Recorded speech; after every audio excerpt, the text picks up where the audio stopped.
Buenos días, buenas tardes, buenas noches y bienvenidos al capítulo número 19 de La Huella OVNI. Hoy vamos a hablar de varios temas especiales, interesantes, diferentes.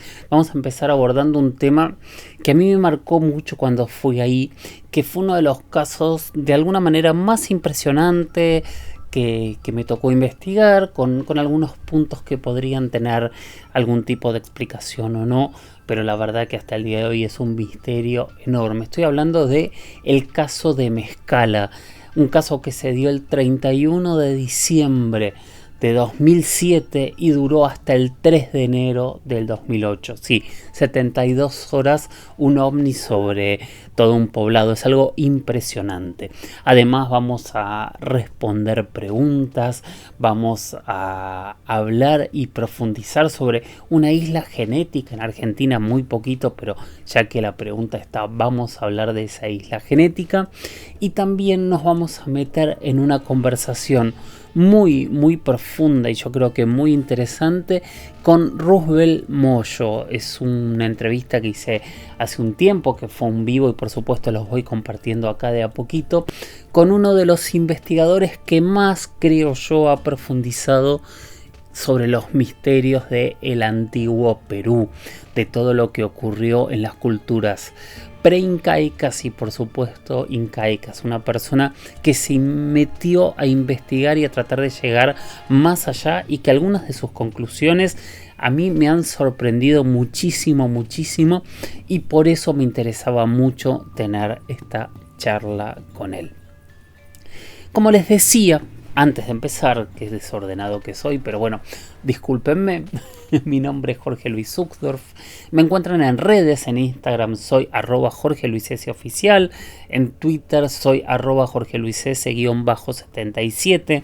Tengo un mail que es las historias de George, las historias de George, @gmail.com, y también tengo un número de WhatsApp para que me manden audios, para que me manden experiencias y preguntas, que es el +54 911 60 45 41 50, +54 911 60 45 41 50.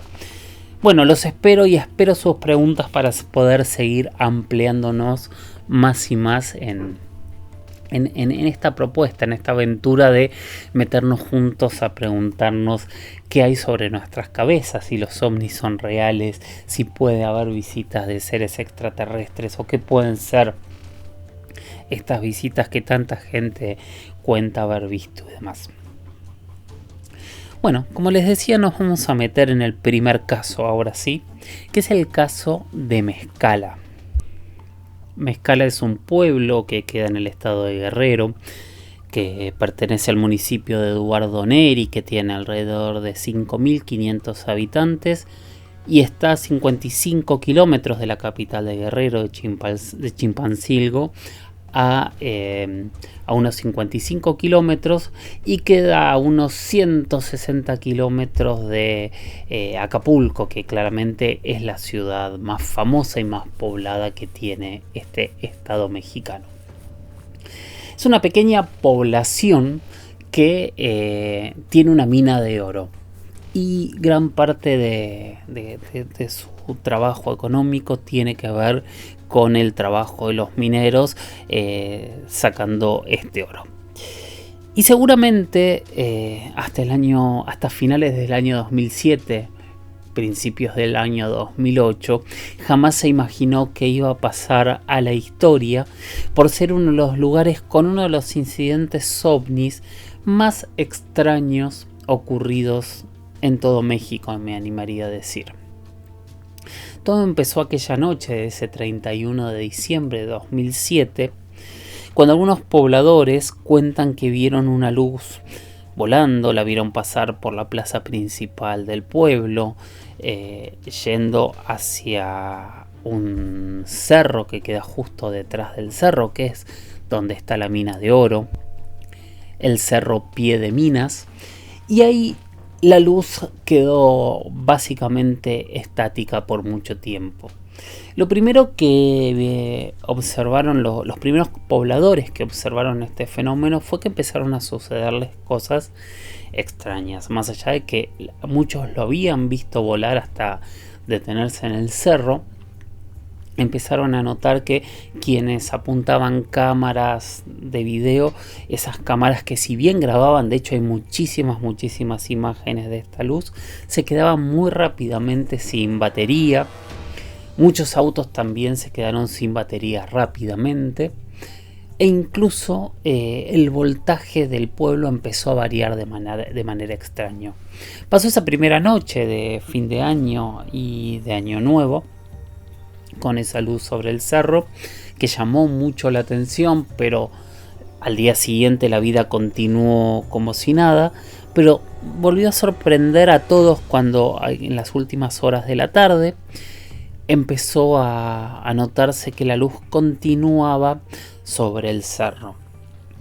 Esto empezó a llamar mucho la atención y mucha gente decidió empezar a caminar, a empezar a hacer su travesía hacia el cerro para tratar de encontrar qué es lo que podía estar sucediendo y qué era esa luz. Muchos de los que empezaron a caminar contaron que no lograron llegar, algunos porque fueron por el lado de la mina y los caminos estaban prohibidos y no pudieron avanzar.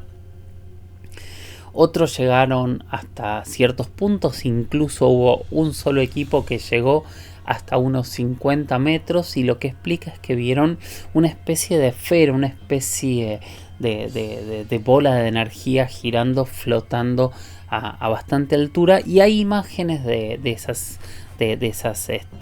bola. Obviamente son complejas porque es una luz que se ve en la oscuridad, hay videos, hay fotos. De hecho, cuando hicimos el documental pusimos todas. Si las googlean pueden encontrarlas, y claramente puedo hacer esta misma noche un tweet para que también encuentren algunas de las imágenes de lo que ocurrió en Mezcala. Pasó un día más y a la noche siguiente la luz seguía en ese mismo lugar, y ahí empezaron a trabajar, incluso estando la luz, sobre las diferentes hipótesis. Para muchos era una especie de corte de energía, más teniendo en cuenta algún cortocircuito, quiero decir, más teniendo en cuenta que la luz del pueblo estaba variando de una manera extraña. Ahora, pasaban dos cosas. Los que decían que un cortocircuito de más de 72 horas tendría que haber provocado un incendio gigante, más pensando que en ese momento de época seca y del cerro con muchas ramas secas debería haberse incendiado mucho, cosa que no ocurrió. Por otro lado, lo más interesante es que explican que en el lugar donde estaba este objeto no hay ningún tipo de cableado eléctrico. Y el tercer punto es que en realidad todos los testigos sitúan la luz a unos 40 metros de altura por sobre el cerro, no en la ladera exactamente. O sea que esta luz estuvo esas 72 horas volando en ese lugar de manera estática. ¿Tendrá que ver con la energía? ¿Tendrá que ver con los minerales que había en ese lugar? No lo sabemos. Lo interesante es que de esos 4.500, 5.000 habitantes que tenía en ese momento Mezcala, hubo una enorme cantidad de personas que vio esta luz, que la fotografió, que la filmó. O sea, hay muchas pruebas de que esto realmente ocurrió tal cual lo estamos contando ahora. Y por eso pasa la historia como uno de los casos más interesantes, ¿no? Porque hay un objeto que podemos intentar darle una explicación, pero obviamente las explicaciones, por lo menos al día de hoy, han sido descartadas, y que hay una enorme cantidad de testigos. Entre esos testigos estaba quien había sido el comisario, estaba su familia, había muchísima gente, no solamente los que se animaron a intentar subir para llegar hasta el lugar donde estaba el objeto. El objeto, por las descripciones y por las imágenes, es bastante parecido a lo que hoy estamos hablando como los ovnis de plasma, ¿no? O incluso alguna de esas fotos o imágenes tomadas por Billy Mayer, bastante extrañas, de hecho también bastante parecido, pienso yo, a muchas de las grabaciones que hoy se han hecho en el Pacífico, ¿no? Especialmente en Tijuana y en toda esa zona desde San Diego hacia Tijuana, donde se han grabado todas esas luces tan extrañas sobre el Pacífico, y algunas de las cámaras que han hecho zoom sobre esas imágenes ven algo similar a lo que había ocurrido en Mezcala, también básicamente sobre el Pacífico, pero muchos kilómetros más hacia el sur. No lo había pensado, la verdad que esto lo estoy analizando en este mismo instante con ustedes, pero de alguna manera podría hasta haber una coincidencia. De hecho, hay testigos que en Mezcala llegaron a hablar de que no era una luz, sino que eran 3 luces, 2 que estaban sobrevolando y una que fue la que se quedó como estática o estable sobre el cerro. La cuestión es que el caso terminó ahí. Nadie supo qué pasó. Yo, algunos años después, no tantos, porque esto fue en 2008 y yo creo que fui en el 2011, 2012, fui hasta el lugar. Fue una experiencia fuerte en muchos sentidos, porque era un lugar y la llegada no fue demasiado seguro. De hecho fuimos como con un poco de miedo, pero esos miedos que en realidad no sé si se justifican o no, porque realmente no tuvimos problemas. La gente nos trató súper bien, en el viaje no hubo ningún tipo de problemas. Sí, mucha gente pidiéndonos que nos cuidemos, que era un lugar, una zona muy caliente con el narco y demás, pero la verdad es que llegamos al lugar, hablamos con los testigos, recorrimos el lugar, tratamos de acercarnos al lugar donde había sido la luz y corroboramos que los testigos realmente habían visto lo que dijeron que habían visto. ¿Qué vieron? No lo sé. Pero antes de analizarlo, voy a poner un pedacito muy chiquito de alguno de los testigos para que ustedes escuchen de su propia boca qué fue la experiencia que vieron allá en enero, en diciembre de 2007-2008. Seguramente uno de los fenómenos que más tiempo estuvo en el lugar. Y muchos dirán, y sin embargo las imágenes no son una prueba definitiva de nada, y no lo son, pero es una luz en medio de la oscuridad, en medio de un cerro. Es muy difícil que eso no sea una prueba. ¿Por qué no hay imágenes de día o qué ocurrió de día? No lo sé. Algunos de los testigos con los que yo hablaba me decían que los que intentaban seguir grabando se quedaban sin batería, pero no podría asegurar que esto sea exactamente de esa manera. Bueno, vamos a escuchar un compiladito de 3 o 4 entrevistados muy cortitos, no más de 3 o 4 minutos, y seguimos hablando. Así que ese fue el motivo por el cual decidí que además de hacer la investigación. ¿Hay lugares calientes o ocurren en todos lados? Recibimos una llamada, estábamos acostados, llegamos a una fiesta. Suena el teléfono y dice mi papá, se aparece un ovni. Llega mi papá al cuarto, nos despierta. Dice que se aparece un ovni. Todos nos levantamos, agarran la cámara, mi mamá el celular, subimos a la terraza. No sabíamos con qué toparnos, y lo que empecé a imaginar, lo típico de las películas. Teníamos miedo, pero también con la emoción de saber qué era, subí, tomé la cámara y comencé a grabar. No parecía nada, estaba todo oscuro. Luego de repente se iluminó todo el pueblo, la luz bajó, la cámara se le bajó la pila y fue cuando yo me puse más nerviosa, porque al tiempo de iluminar aventaba un aire frío y todos los perros se quedaban callados. Cuando se apagaban, los perros comenzaban a ladrar. Yo me ponía más nerviosa, lloré, mi papá me abrazó y así eran cada 5 minutos o cada 20. Como alrededor de las 3 de la mañana dejó de aparecer y ya después siguió al siguiente día. ¿Y qué pasó al siguiente día? ¿Qué pasó con el pueblo viendo que usualmente hay luces que están y desaparecen, pero que esto continuaba estando en el mismo lugar? Pues nadie se imaginaba que iba a volver a aparecer, pero tenían una posibilidad de qué día o qué momento iba a aparecer nuevamente. Y yo con la duda de que cada momento salía al patio a ver al cerro, en el día, en la noche. Llegó como a las 11 de la noche y volvió a aparecer. La luz comenzó a bajar, yo me estaba bañando. Y dije, loco, otra vez. Y agarré la cámara y le grité a mi mamá, otra vez, está apareciendo. Y todos subieron, llegaron mis abuelos, empezamos a grabar, sacaron los binoculares, no sabía nada. Vimos que los carros iban subiendo, se les apagaba el motor, se bajaba la luz. Y en las cámaras nuevamente se le bajaba la pila.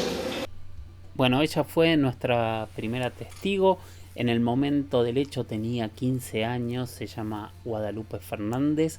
Y vamos a seguir ahora con pequeños fragmentos de... Bueno, antes de ir al segundo testigo, vamos a resumir. Ella habló de que la luz llegó, que voló sobre el pueblo, que llegó sobre la montaña, que ella la vio moviéndose por diferentes lados y que no es que estuvo, sino que al día siguiente regresó después de las 11 de la noche. Un detalle no menor, también ella habla de un viento y que los perros estaban todos callados. Fíjense este detalle que a mí también me pareció muy impresionante. Bueno, vamos con la siguiente entrevista. Decías que empezaste a ver a la gente arriba de los techos de sus casas. Sí, me di cuenta que la gente pues, miraba hacia el cerro, ¿no? Pues qué es lo que estaba pasando. Dice, se está presentando el fenómeno otra vez. Vean, mucha gente con sus cámaras de video. Pero era, todo el pueblo por lo general, por lo lugar, por eso les comentaba, que la gente, cualquier gente que ustedes puedan agarrar en la calle, que si es de Mezcala y estuvo en esos días aquí, les puede comentar de qué es lo que vivió, pues. Y pues la gente estaba muy sorprendida más que nada, pues, se puede llamar esa es la palabra adecuada, sorprendida de lo que estaba pasando. ¿Y qué pasó cuando lo viste? Pues lo que yo vi era la luz, una luz blanca, azulosa, que cuando la luz se presentaba el fenómeno de allá, aquí la luz de aquí del pueblo bajaba la intensidad de la luz, como que hacía un tipo de corto, pues, pero como que esa luz agarraba la energía del pueblo, para que se pudiera iluminar, no nomás la energía de aquí, de este pueblo, sino que la energía del pueblo que estamos hablando a 20 kilómetros, se llama Xochipala, y Carrizalillo también que está a 25 kilómetros de aquí. Coincide, algunas cosas son distintas. Este segundo testigo, que es muy interesante, Miguel Ángel Hernández, era el comisario de Mezcala en ese momento, ¿no? Por eso él habla de la mirada y cómo veía lo que estaba haciendo el pueblo y lo que le había llamado a él muchísimo la atención. Vamos a ir con un tercer testigo como para que nos dé un panorama completo de lo que ocurrió esos 3 días en Mezcala. Se nos llamó mucho la atención un brillo, pues ahora sí, muy fuerte. Y creímos que era algo, pues no cualquier brillo, sino era algo irreal, pues, y nos llamó mucho la atención y tratamos de ubicarlo donde estaba y así empezamos a darnos cuenta y nos fuimos rumbo a un lugar donde pudimos observar bien el objeto y así pues estábamos mirando algo así sorprendente, pues ahora sí nos pareció, pero una luz muy enorme. Sí. ¿Cris? Correcto. ¿Y cómo se dan cuenta de tu familia que hay una luz, un resplandor extraño en el cerro? Pues no faltó alguien que se dio cuenta y por medio del teléfono pues corrimos todos a presenciar ese fenómeno. Y sí, como les decía, pues era algo, pues ahora sí sorprendente pues para todos, porque pues era una luz enorme, como ni se lo pueden imaginar. Lo raro fue que eran intervalos nada más, y era cosa de 1 minuto que se dejaba ver, o tal vez menos, se dejaba ver el resplandor tan fuerte que como ya era noche, los cerros se reflejaban todos sus perfiles de cada uno de los cerros, y yo recuerdo que había unas nubes por ahí vagando donde siempre andan, pues, y se miraba el reflejo, la sombra hacia arriba, y pues eso es lo que nos sorprendía, ¿no? O nos sorprendió, no nada más a mí, a mucha de la gente, pues, que miraron ese fenómeno. ¿Y hasta qué hora lo estuvieron mirando? Hasta como a la medianoche, y no dejaba de verse, pues así aparecía, pero llegando a esa hora ya no se volvió a ver después, sino hasta otro día, y a otro día volvió a repetir. Fueron como 3 días consecutivos. ¿Y pues, qué pasaba en el pueblo? ¿Qué pensaban? En el pueblo, pues pensaban, pues ahora sí desengañarse qué era lo que estaba sucediendo, pues, y yo me di cuenta que mucha gente se trasladó supuestamente al lugar donde creíamos que estaba ubicado. Pues ahora sí, ya nada más acercarse lo más que se pudiera. Y unos dicen que no se podía llegar fácil, pues, porque no eran los caminos transitables. Hubo varios que dicen que llegaron cerca del lugar, estaban como a unos 500 metros tal vez de los guetos, y sí lo miraron, pues, que estaba suspendido en el aire, pero que no, desgraciadamente no pudieron tomarle ninguna foto porque sus celulares se bloqueaban. Eso es lo que comentaron, y de cerca nadie pudo obtener una imagen, y eso me doy cuenta yo porque nosotros sí tenemos un video grabado, pero pues a distancia lejana, de aquí del pueblo, de una orilla del pueblo hasta allá donde se miraba, que es en las faldas de aquellos cerros de Coatepec, le llaman el cerro. Nuestro tercer testigo fue Jacobo Vázquez. Yo creo que con estas 3 partes damos como un panorama de lo que ocurrió en este lugar tan increíble y tan sorprendente, que hasta el día de hoy llama la atención. Voy a subir algunos de los videos, pueden googlearlo. El caso lo hicimos hace muchos años para Contacto Extraterrestre, y en el canal de YouTube yo subí un video con las entrevistas completas en crudo. Si alguien tiene ganas de escucharlas y de profundizar, ahí está, pongan en el buscador Mezcala con Z y les va a aparecer esta entrevista como parte de la narración que hizo en su momento Ana Luisa Cid, que fue una de las personas que investigó muy profundamente el caso. Bueno, esto es Mezcala. Es uno de esos casos que a mí me gusta porque algo pasó. ¿Qué pasó? Podemos hablar de seres extraterrestres, podemos hablar de platillos volantes. No lo sé, no lo tengo tan claro. Sí podemos hablar de algo extraño, de algo anormal, y que para los testigos estuvo volando sobre la cabeza de estas personas y llegó hacia otros lados. 3 preguntas breves voy a contestar. La primera es de Dionel Caballero, que dice: me interesaría un programa sobre universos paralelos o distintos planos de existencia, pues no encontré ninguno interesante en la red, y lo veo y sigo a usted en YouTube y confío en que tendrá una teoría interesante. Gracias y felicitaciones, Jorge, por sus espectaculares programas. Gracias, Dionel. Hemos hablado mucho de la opción y de la hipótesis de mundos paralelos.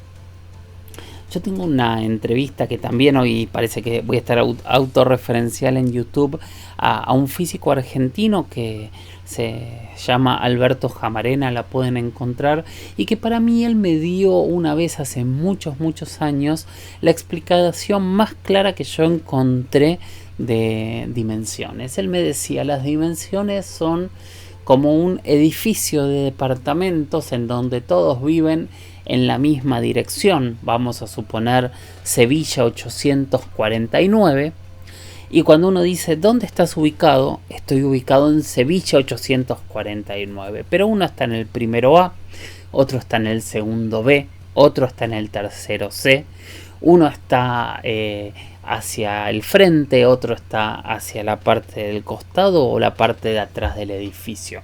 Todos están en Sevilla 849, pero sin embargo están en existencias únicas e independientes. Entonces, el que vive en el primero A, si nunca salió de su departamento, va a pensar que todo lo que existe en Sevilla 849 es su departamento del primero A. Pero un día, al del segundo A, se le rompe el caño de agua y entonces nuestro poblador del primero A empieza a descubrir por primera vez en su vida algo paranormal, que empiezan a aparecer marcas en su techo y que empieza a caer agua de un lugar que no tiene explicación por qué cae agua. Otro día, el primero B decide colgar unos cuadros, pero golpea demasiado fuerte la pared y termina haciendo un agujero y empieza a entrar una luz extraña en el primero A.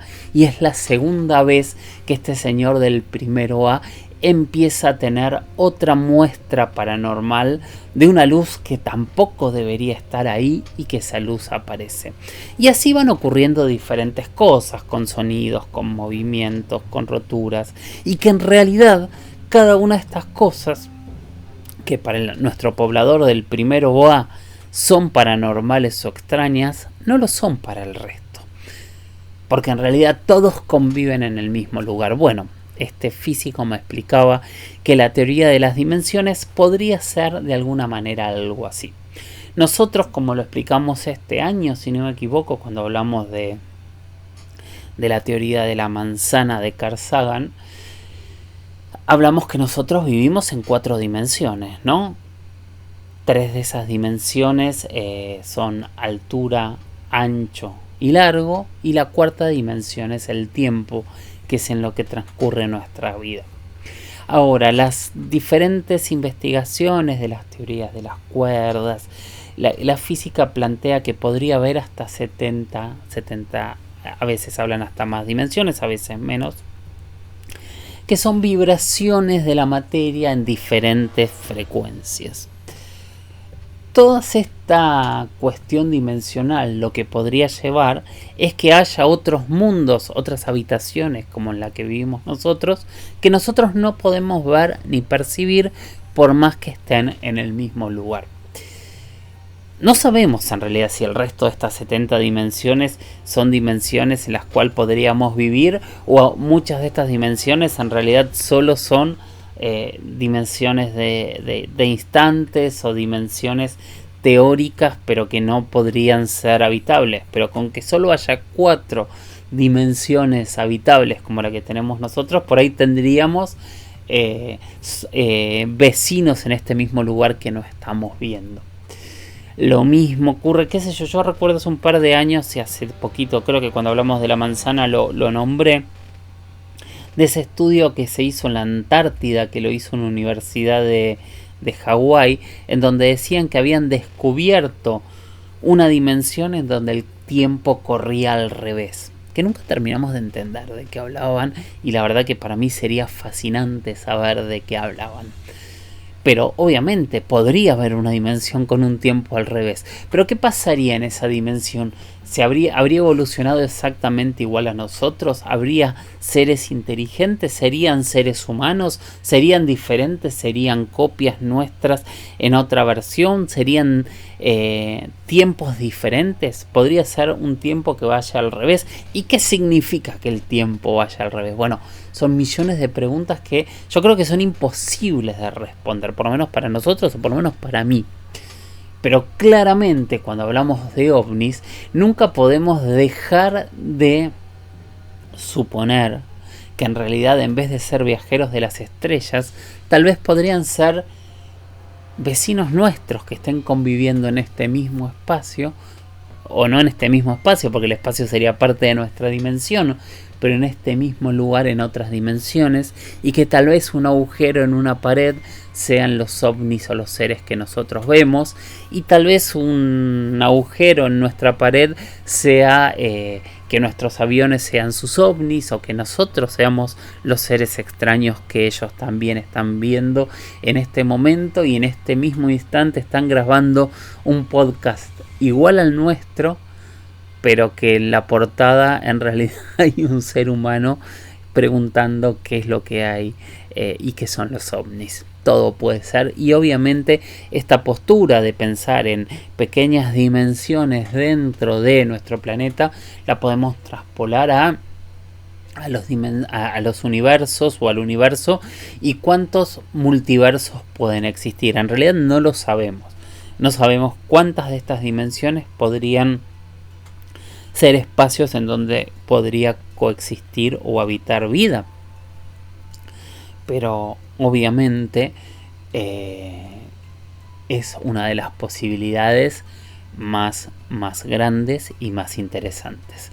Bueno, Dionel, espero que haya sido de tu agrado lo que dijimos.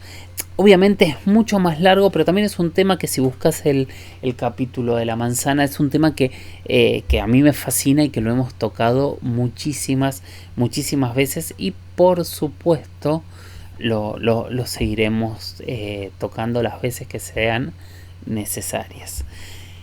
La siguiente pregunta, que en realidad es algo que yo tenía guardado porque estaba pensando cómo tocarlo, lo escribió un usuario de Instagram, creo yo, que se llama Soberano Fitness, que dice: ¿cómo estás, Jorge?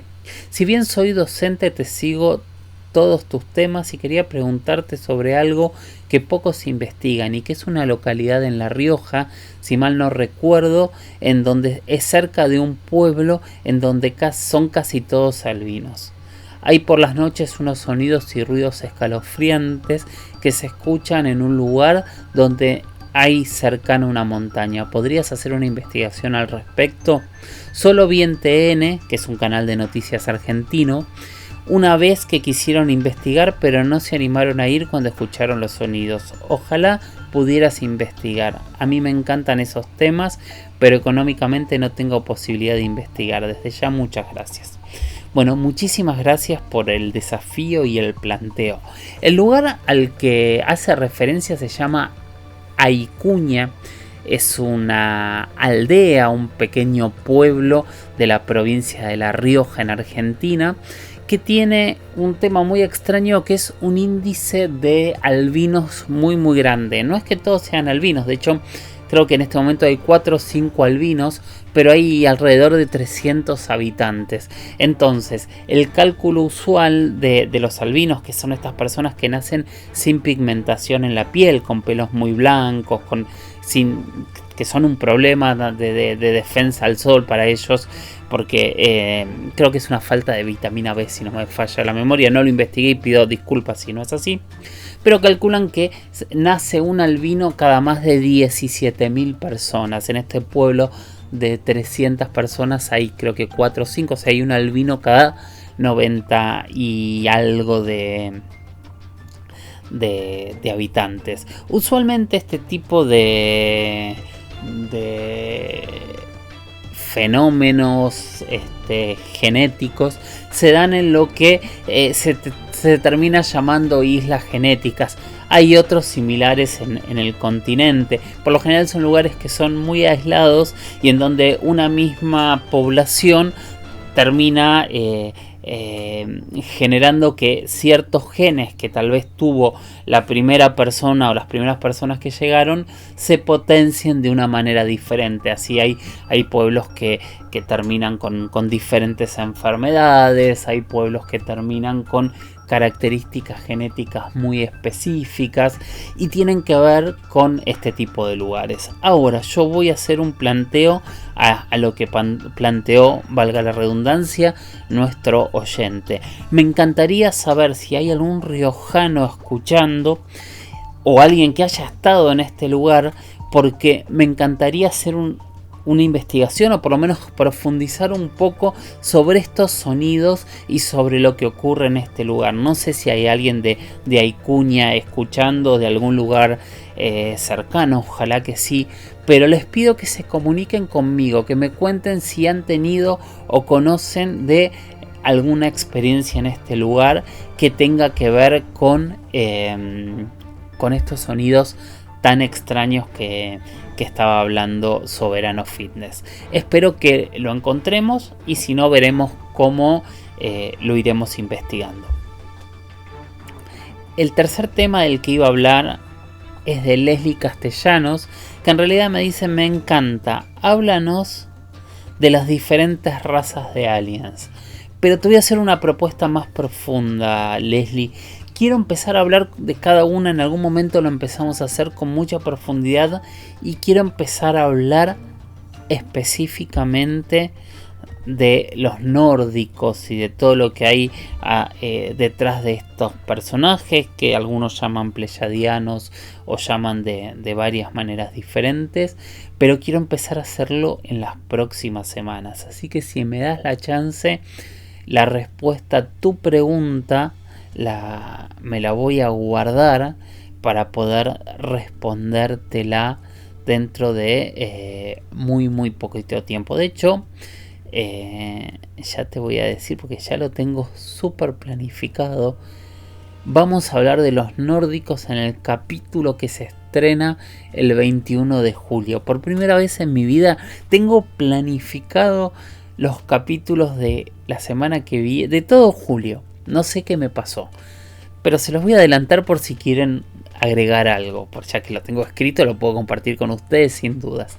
El 7 de julio, perdón para los que están escuchando grabado, porque ya lo van a tener grabado, ¿no? Esto lo estamos grabando el 30 de junio de 2024 en este momento. El 7 de julio vamos a hablar de los cráneos alargados de Paracas. El 14 de julio vamos a hablar de las abducciones más increíbles en América Latina. Y el 21 de julio, nuestro tema principal, obviamente más allá de las preguntas que respondamos, van a ser los nórdicos y Leslie. De ahí en adelante seguiremos. Bueno, vamos a seguir adelante con el programa. Como les había prometido, hoy vamos a empezar a escuchar esta entrevista que hice ya hace un tiempo con Roosevelt Moyo. Roosevelt de verdad es una persona que tienen que escuchar.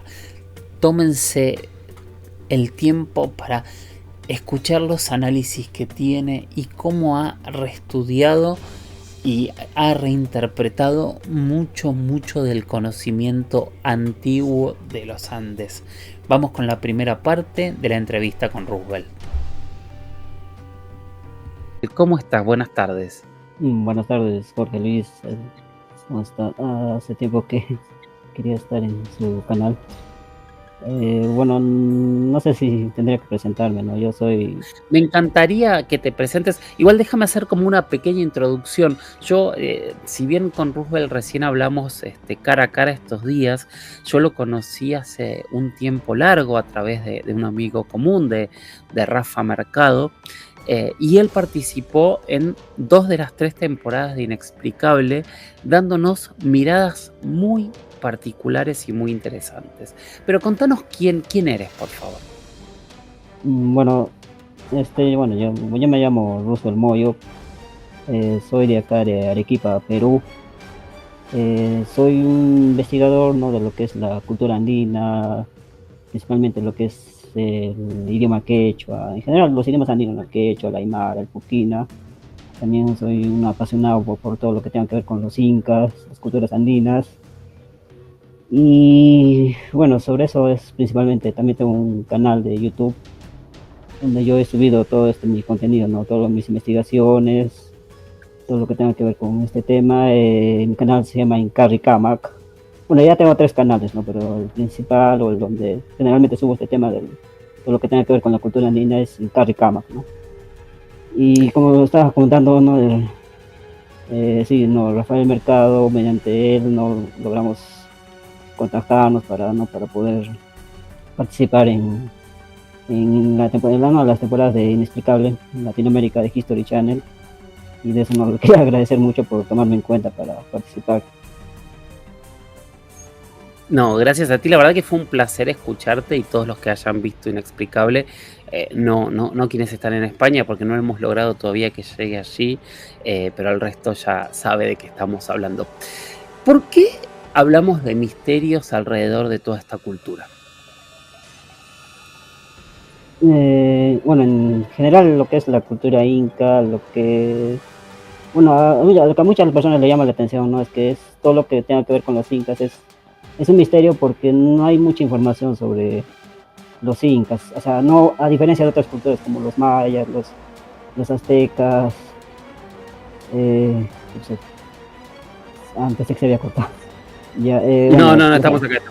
No, sí, estaba diciendo que a diferencia de otras culturas como no los mayas, los griegos, los hindúes, los chinos, que su cultura, su religión, todo está bien documentado en sus propios manuscritos por sus propios autores. En el caso de los incas es un poco complicado porque como que no hay mucha documentación, ¿no? Aparte de los cronistas, aparte de algunas narraciones orales, ¿no? Que se han transmitido de boca a boca, y eso es lo que llama la atención, de que de los incas no hay mucha información y o sea, es un poco confuso, ¿no? Porque tenemos los cronistas, pero hay distintas versiones, cada quien saca su interpretación, la historia dice una cosa, la tradición oral dice otra cosa. Entonces en ese conflicto lo que a mí me llamó la atención, lo que más me incentivó a investigar la cultura andina, fue el estudio del idioma.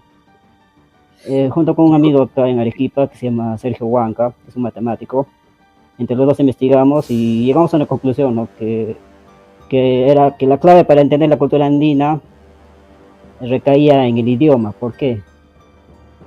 Porque a diferencia de otras cosas que se han ido trastocando, como la historia, lo que me he dado cuenta es que el idioma quechua, entre otros idiomas, es el único que ha quedado más o menos intacto de los incas, ¿no? Porque si se pone a pensar, ¿no? Los quipus, actualmente no hay mucha gente que, o sea, no se sabe personas que sepan manejar quipus actualmente, o que sepan leer los tocapus, o las técnicas para cortar las piedras, transportarlas, moldearlas. Lo que sí ha sobrevivido intacto podría ser, ¿no? El idioma. Entonces mi razonamiento ¿Qué era que características tiene? ¿Por qué vos decís que a diferencia de tantos idiomas que hay, le has encontrado cosas extrañas? bueno, como esto es, ¿cómo le explico? Bueno, no es que sea algo único, ¿no? Hay otros idiomas también que tienen esta característica, como el idioma Hopi. O sea, hay estudiosos, ¿no? De las lenguas, por ejemplo, Framboas, ¿cómo se llama? La hipótesis de Sapir-Whorf. Estos dos lingüistas sostenían que el idioma que una cultura habla determina su forma de percibir el mundo, ¿no? Y esa ha sido una premisa que he tenido. O sea, porque dicen que cada idioma tiene sus características, ¿no? Los chinos, los japoneses, en su propio idioma está su propia forma de entender su entorno. Por ejemplo, ¿no? Por citar un ejemplo, en el idioma japonés, el 4 es un número fatídico para ellos. O sea, ellos le tienen miedo a ese número. Tanto es así que en los edificios no hay cuarto piso.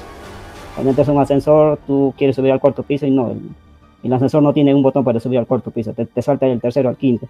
Se le tiene tanto miedo, tanto afectado a su cultura, que eso, ¿no? Ahí está. Entonces, mi idea era entonces que si una forma de entender la cultura inca podría haber sido entender el idioma que ellos hablaban, ¿no? Principalmente el quechua, la aymara. Y esa ha sido la clave para poder... Perdón mi ignorancia, ¿el quechua y el aymara son el mismo idioma o cuáles serían las diferencias? Bueno, en cierta forma están ligados. Bueno, disculpar, está un poco de... Afuera está haciendo una construcción, está haciendo temblar un poco la tierra. Ya, lo que pasa es que ya, el quechua principalmente se habla en la zona de Perú, ¿no? También hay quechua hablantes en parte de Bolivia, así como hay una parte de Perú donde también hablan aymara. No, pero el quechua no se puede decir que es de la zona norte y el aymara es de la zona sur. Okay. Son dos idiomas ligeramente diferentes, en algunas cosas sí se parecen, pero en general esos dos idiomas no fueron conocidos por los incas. Ya, lo que estaba diciendo esto del idioma, en mis primeras investigaciones, o sea, mi forma de empezar fue esto, ¿no? Analizando el idioma. Lo primero que empecé a notar es que empecé a notar similitudes idiomáticas, ¿no? Noté similitudes con el japonés, con el inglés, con el idioma vasco, allá de España, o sea, conocen el euskera. Y eso me llamó la atención, ¿no? Porque hay palabras, ¿no? Puedo aplicar unos cuantos ejemplos. En japonés, fuku es soplar. En quechua es fukui, soplar. Kamu, en japonés es morder y en quechua se dice kamui. Ejemplo, otro en euskera, Aita es padre y en quechua Taita es padre. Buma en euskera es cabeza y en quechua es Uma, cabeza. En inglés falai es volar, mejor dicho, fly en inglés es volar y en quechua es falai. Jali en quechua es sano y en inglés es hail. Entonces así fue algo gradual, ¿no? O sea, primero me llamó la atención, ¿no? ¿Por qué hay estas similitudes? O sea, ahí fue cuando empecé a darme cuenta y dije que es algo curioso, ¿no? ¿Por qué el quechua tiene esto? Cada día descubría más cosas, ¿no? Mientras más me sumergía en el idioma, en estudiarlo detenidamente, y ahí fue cuando empecé a notar cosas, ¿no? Una de las cosas que más me llamó la atención fue cuando descubrí que hay una palabra quechua que se llama pacha, que comúnmente la gente solo lo conoce como tiempo, tierra o espacio. Pero yo revisé varios diccionarios, varias crónicas, y me di cuenta que también significaba universo, y también significaba ropa o frazada, ¿no? Entonces dije, ¿por qué? Y ahí fue como una revelación, ¿no? Que empecé a darme, o sea, uní esos cuatro o cinco significados y me salió esto, el espacio-tiempo. O sea, es la famosa relatividad general de Albert Einstein, donde Albert Einstein proponía que el universo es como una especie de malla cósmica, o sea, que todo el tiempo y el espacio está unido por una red. Y ahí dije, esto será una casualidad, estaba pensando, o sea, me sorprendió, ¿no? O sea, esto no puede ser solo una casualidad. Entonces ahí me empecé a plantear que quizás los incas sí entendían lo que es la mecánica, o sea, la física, ¿no? A un nivel más avanzado, o sea, ya conocían la relatividad de Einstein. Entonces, revisando más, o sea, pensé que solo era una casualidad, ¿no? Pero descubrí otra palabra quechua que era la palabra cailpa.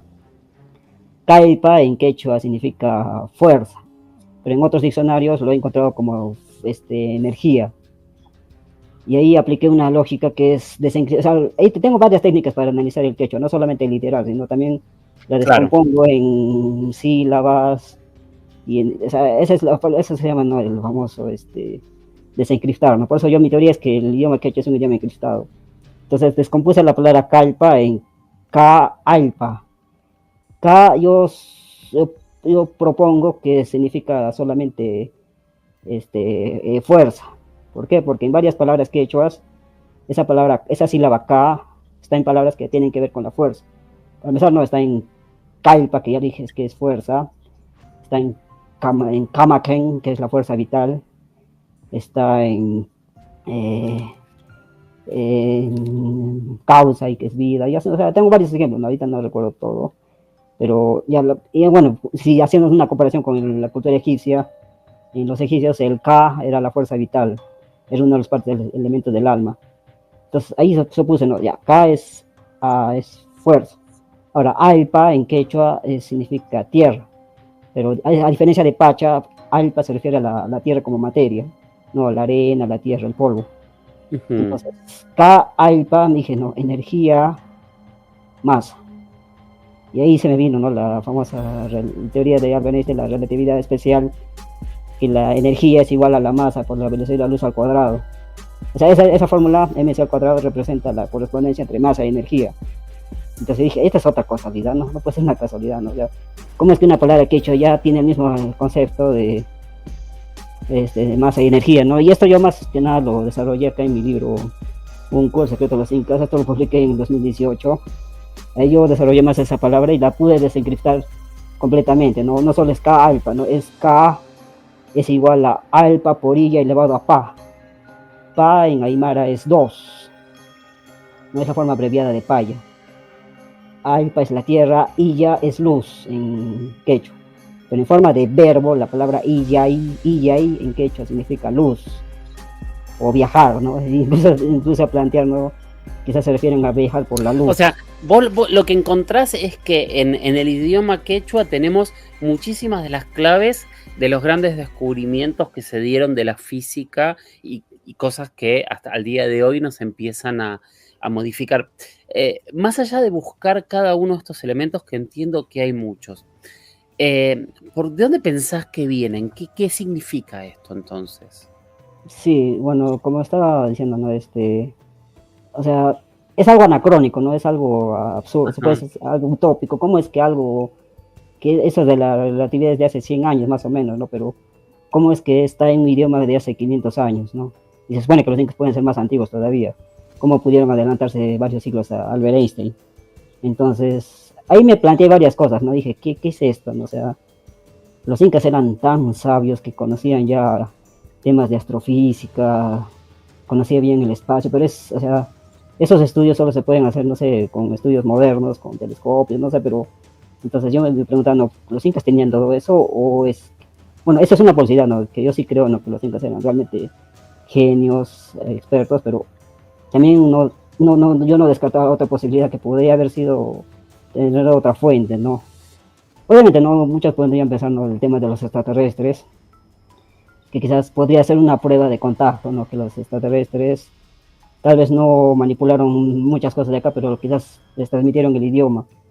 Quizás hace varios siglos o milenios, quizás convivieron con los incas o los antepasados de los incas, hubo una especie de cruce genético y quizás les legaron el idioma, ¿no? Y los incas aprendieron el idioma o lo mejoraron, no sé, pero les dejaron ese idioma, ¿no? Y otra posibilidad también que estaba planteando es, ¿no? Quizás existió una civilización tan antigua como, ¿no? Como estábamos hablando ayer, que podría haber sido la Atlántica o la Atlántida, y que contaban, ¿no? La historia de que la Atlántida se extinguió, desapareció, no sé qué pasó, un caos, y quizás lo único que se salvó fue el idioma.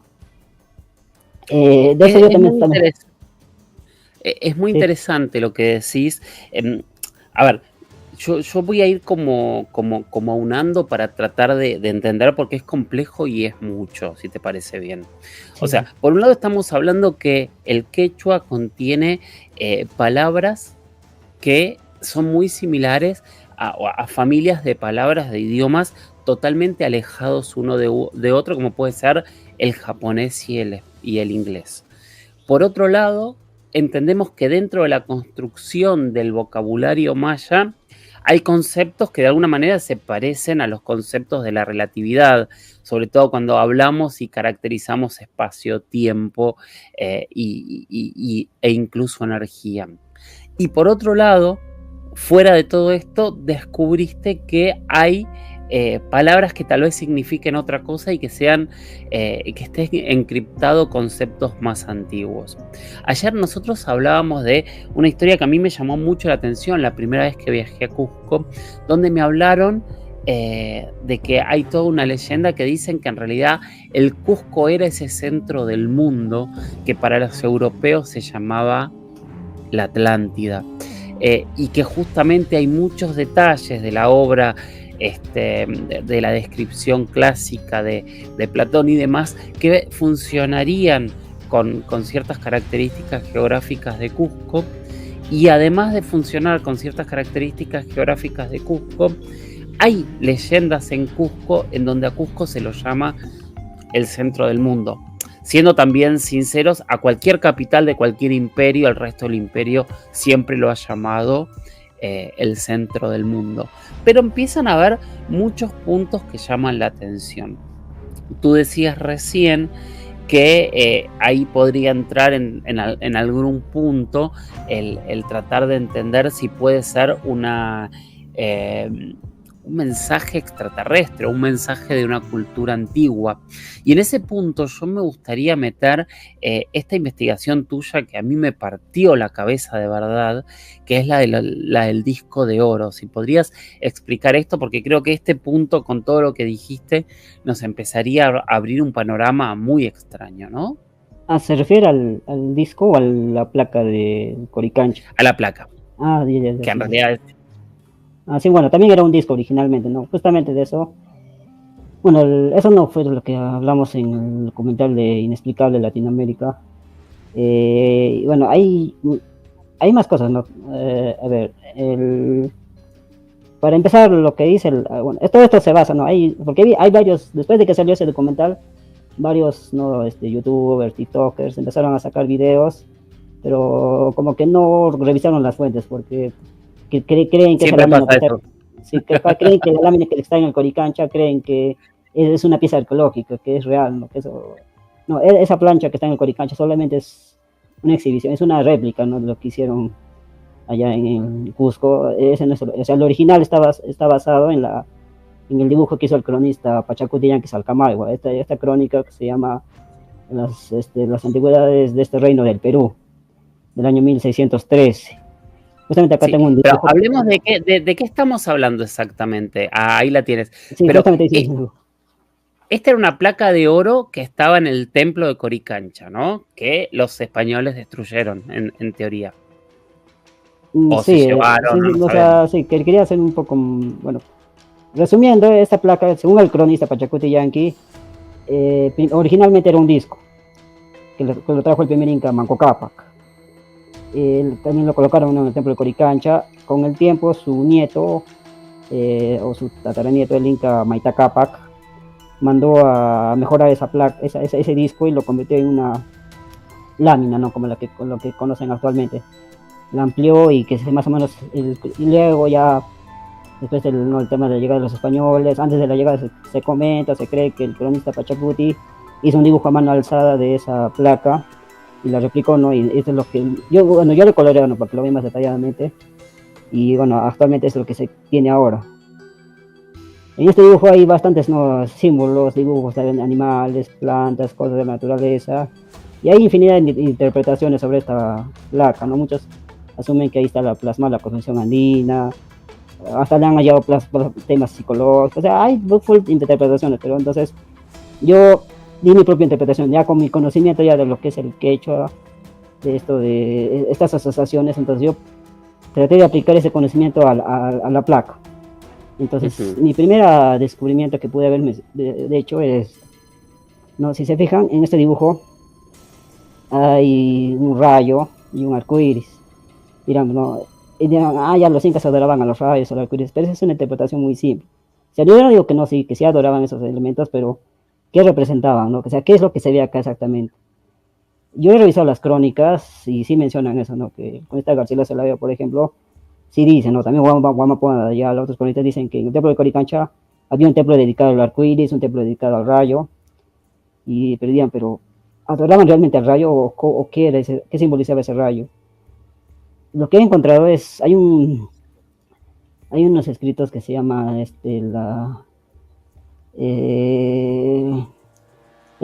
tercer concilio limense. Esto fue cuando llegaron los españoles, los evangélicos, cuando quisieron hacer una especie de conversión a los nativos para convertirlos al cristianismo, empezaron a quechuanizar temas del castellano al quechua, ¿no? O sea, entonces, uno de esos casos fue que quisieron convertir al quechua los días de la semana, ¿no? Para poder hacer maquilizarlos más fácilmente. Entonces, convirtieron los días de semana al quechua, por ejemplo, ¿no? Y yo sospecho lo que han hecho es esto, ¿no? Como dije, les pregunto, y me imagino a un cura preguntándole a un inca, ¿cómo le dices a la luna? ¿No? Porque saben que no, que los días de la semana están asociados a planetas. Lunes es por la luna, martes es por Marte, miércoles es por Mercurio y así. Entonces yo me imagino a un cura, como les dije, ¿no? Un cura preguntándole a un inca, ¿cómo le dices a la luna? Quilla. Ya, entonces va a ser Quilla Chao, el día de la luna. ¿Cómo le dices a Marte? Ati. Ya, entonces va a ser Ati Chao. ¿Cómo le dices a Mercurio? Coyor. Ya, va a ser Coyor Chao. Entonces, cuando llegas al día jueves es algo interesante, ¿no? ¿Cómo le dicen al día jueves en quechua? Iyapa Chao. ¿Y qué es Iyapa en quechua? Iyapa es rayo. O sea, literalmente el día del rayo. Y si el día jueves, ¿a qué planeta está asociado? A Júpiter. O sea, se podría creer de que Júpiter representaba al rayo, o sea, que el rayo representaba a Júpiter. Y justamente acá hay el dibujo de un rayo. Y el día sábado está asociado a Saturno.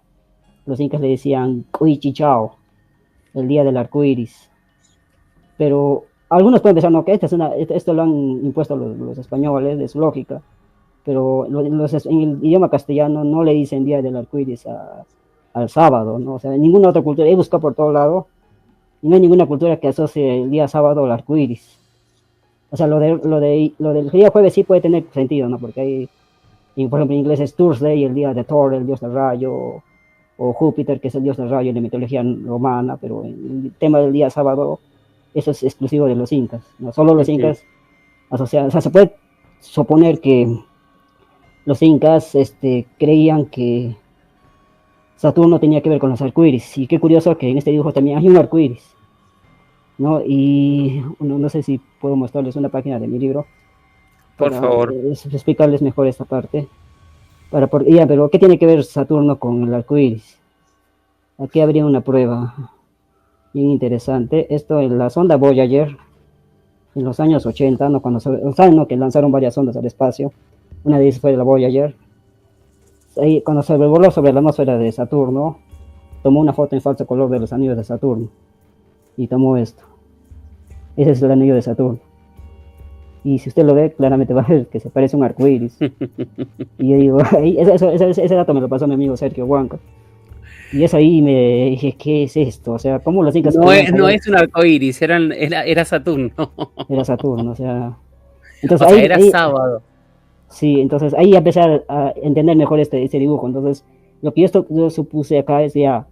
Entonces, acá hay planetas. Cada uno de esta planta, este lago, este gato... En realidad son representaciones de planetas.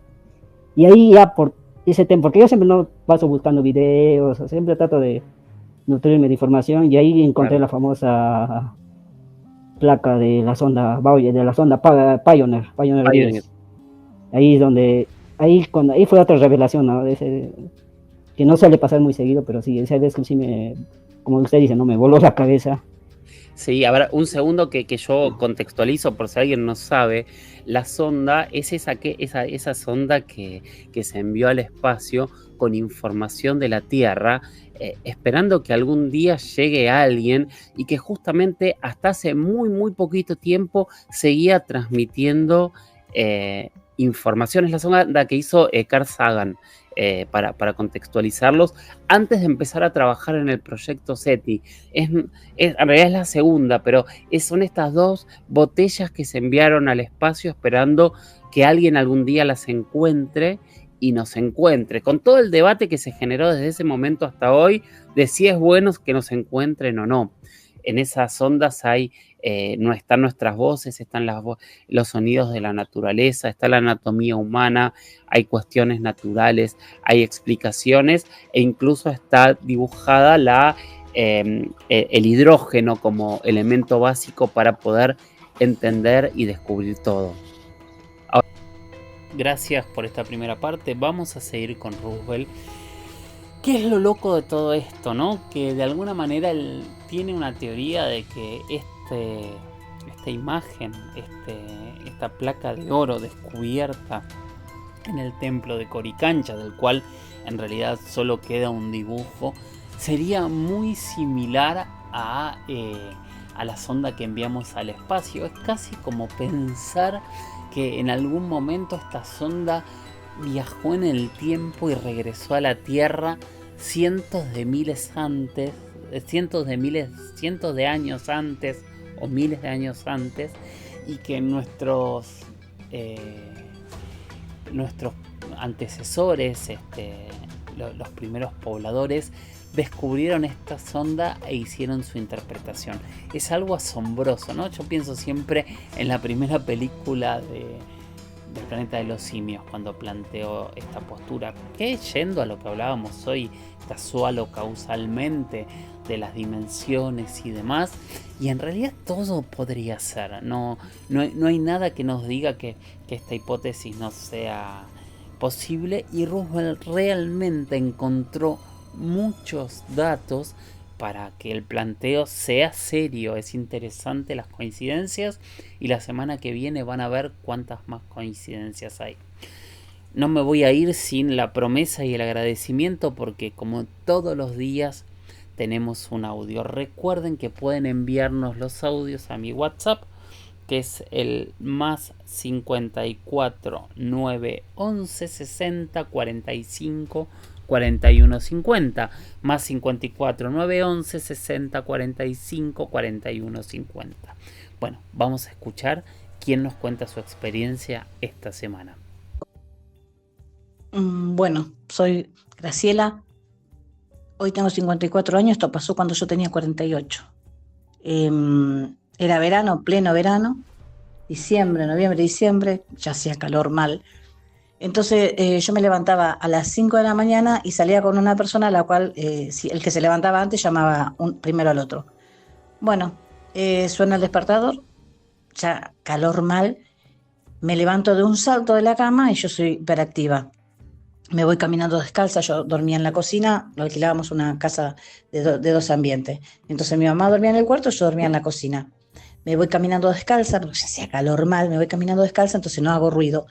Y cuando voy llegando al cuarto de mi mamá, era de salida de la cocina, había un pasillito, y al cuarto de mi mamá había 2 o 3 pasos, no más que eso.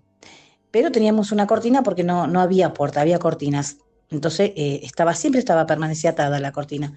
Y había una luz. Nosotros siempre dormimos con luz, nunca con la casa totalmente oscura.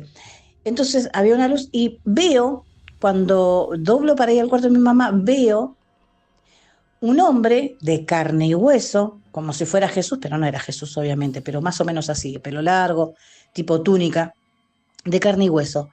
Yo iba descalza, entonces no se escuchaban mis pasos, y lo veo, y cuando lo veo, él se estaba metiéndose en la pared, ¿sí? Que había un perfumero, y jamás pensé que era un chorro, no sé, o sea, en este barrio, y acá en la Argentina sabemos que lo más probable sea un chorro, nunca tuve miedo, y yo sigo caminando, que son 2 o 3 pasos hasta entrar al cuarto de mamá. Pero se ve que en lo que es esa persona, o no sé, o ese ser, me siente, se da vuelta, pero hacia el otro lado, no como mirándome a mí, y en un segundo se vuelve transparente. Pero yo lo veo en carne y hueso y cómo se transparencia en un segundo. Entro al cuarto de mamá, porque yo te digo, son 2 o 3 pasos que yo entro al cuarto de mamá, y escucho como si fuera las bolitas de un pullover, cuando en invierno nos sacamos, que hace ese ruido. Siento, pero como que se mete en la otra pared, o sea, no donde él se iba a meter primeramente, que era ahí en el cuarto donde estaba, en la pared donde estaba el perfumero, sino que se mete en el otro lado. Entonces cuando entro al cuarto de mamá, le digo, te metiste en esa pared, pero no me dio miedo, mi mamá estaba durmiendo, no sé, pensé cualquier cosa, si era la muerte, qué sé yo. Mi mamá después de eso sobrevivió 2 o 3 años más, así que la muerte no era. ¿Qué fue? No sé, la verdad que no sé qué hacía ahí, fue raro, pero no tengo la menor idea de lo que fue. Es más, me gustaría hacerme en algún momento una hipnosis, saber qué fue lo que pasó ahí, o qué pasó antes. La verdad que es una cosa que hasta el día de hoy, a mis 54 años, no encuentro razón de ser, no sé qué fue lo que pasó.